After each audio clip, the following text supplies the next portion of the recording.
Halo, nama saya Cindy Aurelia Frianda dan pada hari ini, di video ini saya akan membahas mengenai ikatan logam.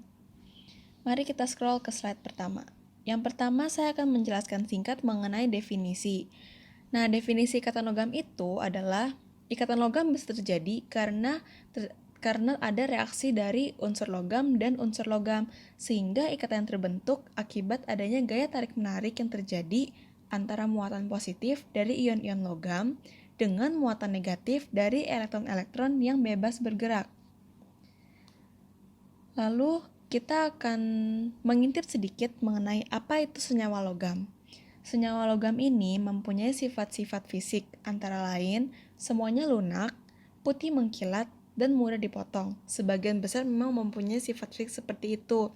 Contohnya yang bukan dan tidak mempunyai sifat fisik seperti itu adalah berilium.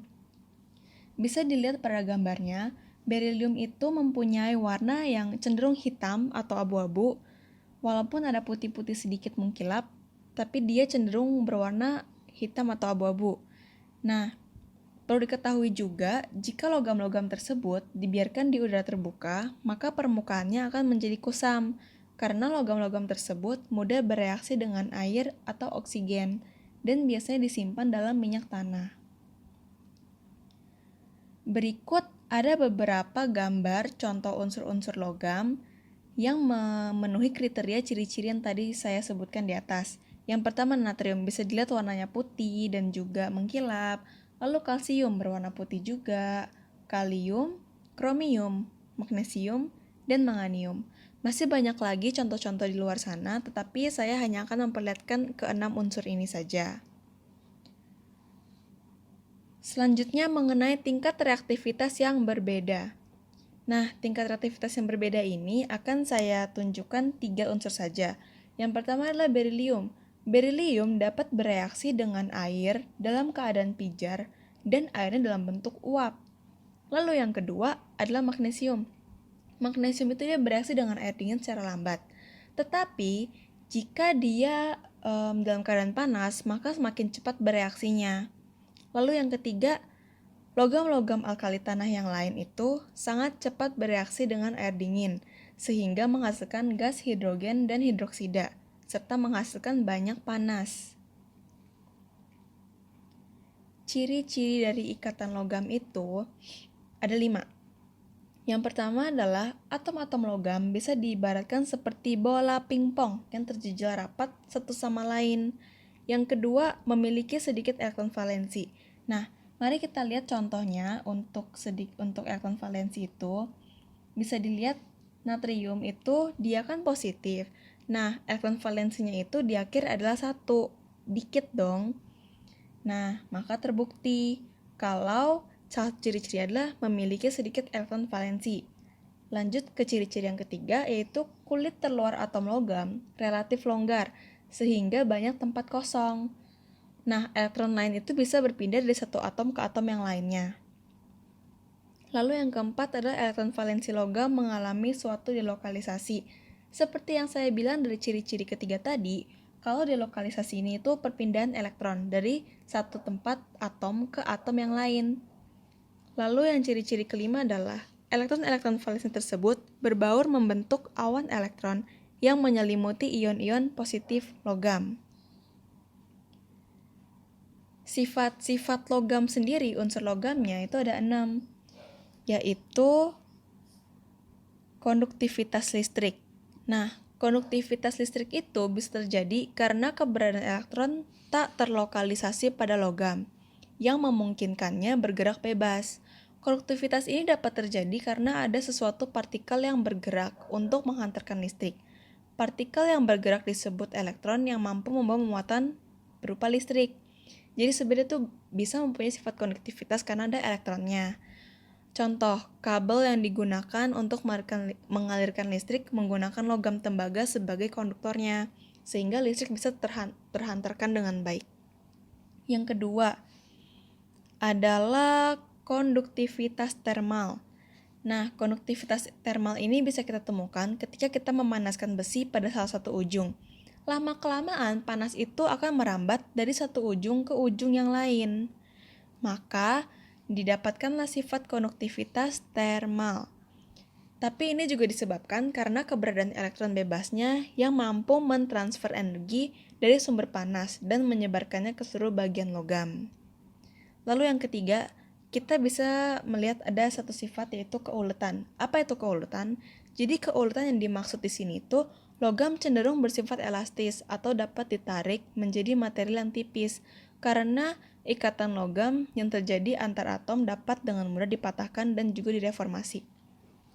Maksudnya ditarik itu bukan ditarik secara cuma-cuma ya. Jadi kalau misalnya kita tempa gitu, ditempa, nah itu bisa melentur dan juga berubah bentuk gitu. Nah, seperti yang tadi saya bilang tadi, untuk ciri-ciri kelenturan hampir sama dengan keuletan. Dalam pengolahan logam ada istilah tempa, yaitu membentuk logam menjadi bentuk yang kita inginkan dengan cara ditumbuk. Hal itu didasarkan pada sifat kelenturan logam, di mana ikatan antar atom dapat pecah namun juga dapat kembali lagi untuk mengikat pada kondisi tertentu. Kemudian kita mempunyai sifat kelima, yaitu sifat kilap logam. Logam memiliki tampilan yang terlihat mengkilap atau dapat berkilau. Namun, sifat kilap tersebut dapat hilang atau menjadi buram ketika struktur logam mencapai ketebalan minimum. Nah, lautan elektron yang ada pada ikatan logam dapat memantulkan foton dari permukaan yang halus. Untuk sifat terakhir, disebut sifat fisik. Di sini kita akan memperhatikan dikit mengenai fisiknya.